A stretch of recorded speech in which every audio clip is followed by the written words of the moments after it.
Why is it unrealistic, MJ, that if the government, if you look back in your own history, especially the states who have been involved in a lot of undercover assassinations in foreign countries, like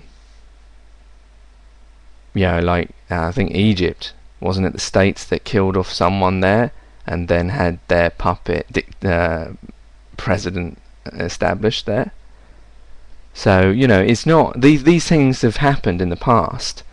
So I personally, I don't believe that the American government did assist in the Twin Towers. I think it was a terrorist attempt. Whether it was Al-Qaeda, I don't know. It was a terrorist attempt, but of course, I mean, what I was saying is the cleverer way. If America did really need to go into Afghanistan, and needed, to go into Afghanistan, and they needed, because they wanted that pipeline to be started there. If they needed a reason, in the past they have done things like this where they've created situations, and they have cleverly used subtle means to get things done, which is the modern way of warfare. The modern way of warfare isn't to actually use, isn't to get anyone killed, but is to use clever means to do it.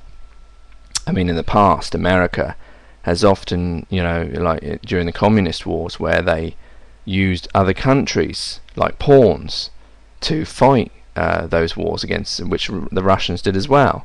In countries, I think such as Vietnam and a few others.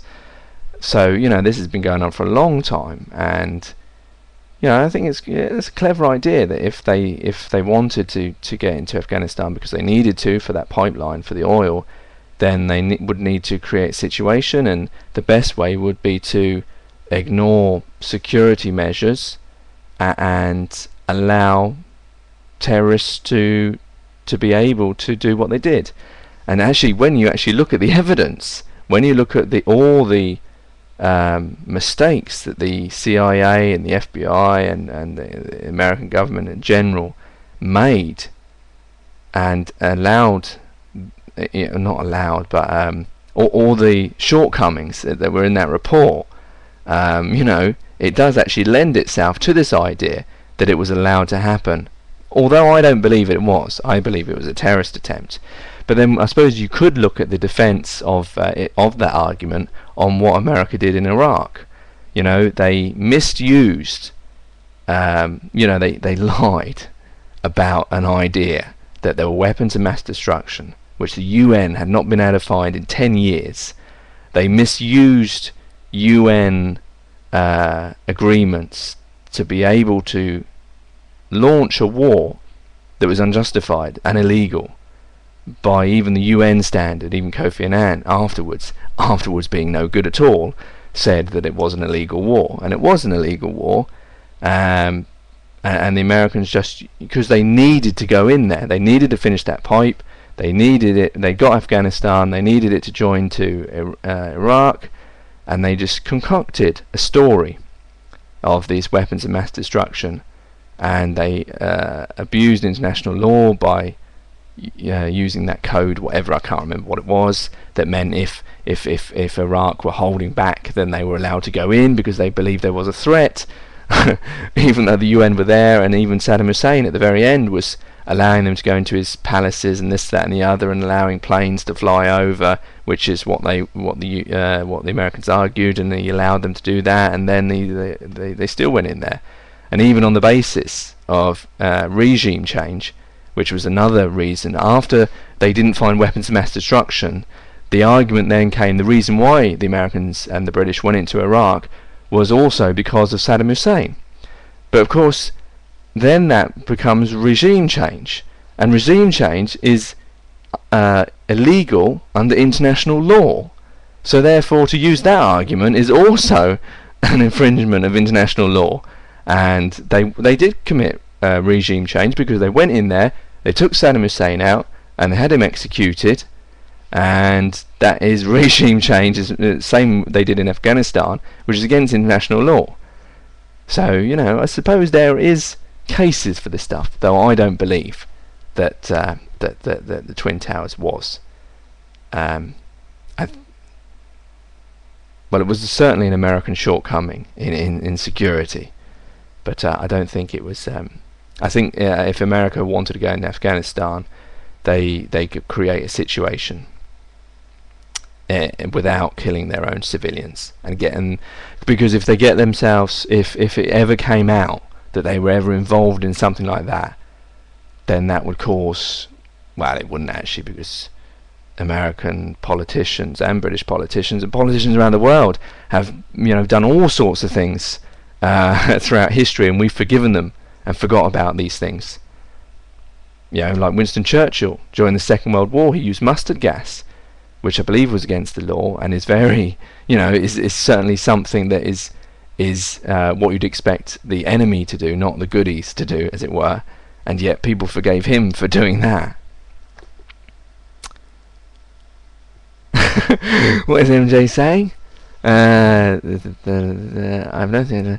This has never happened. This never happened before. The US never declared war on Vietnam. No, they used Vietnam as pawns. It was a war against Russia, really. It was about communism and about capitalism, and they used the Vietnamese to fight that war. Russia having it was at the north or the south, whichever. And the Americans using the south, and they were, rather than fight the war themselves, which is what people don't want to do. You know, big countries now don't want to have to get involved in wars. They want to use other people to fight the wars for them, and thus that's a subtle, clever way. You know, what you're saying is what you've read and think. It doesn't mean that this is what is true. That's true. It doesn't. It's just I'm just throwing ideas out. It doesn't necessarily mean I believe in them. Yes, JD, we are bastards over here. We do what we want. I forgot. Oh dear, MJ. I wasn't just talking about the Americans. The British are as much involved.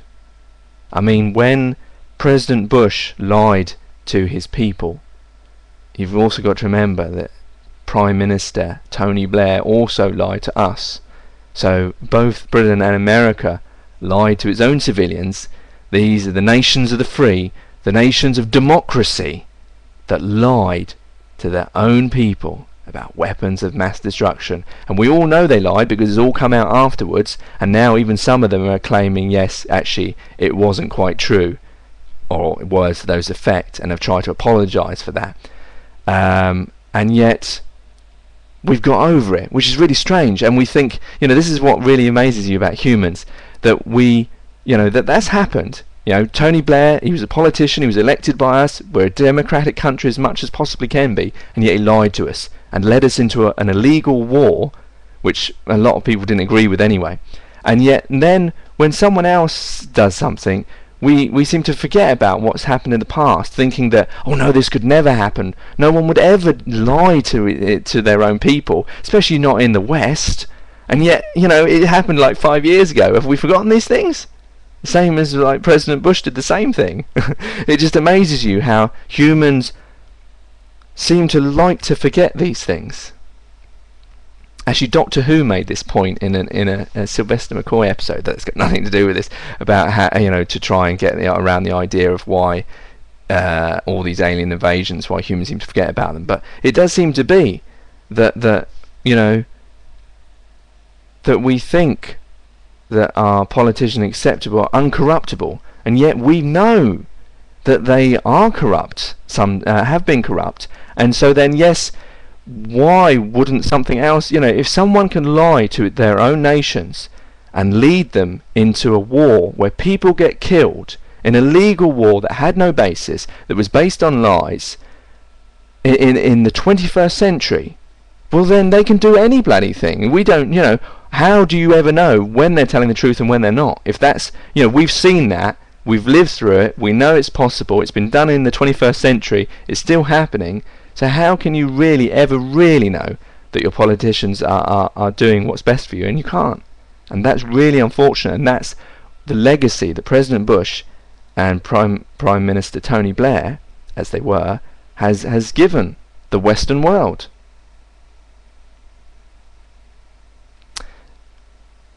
No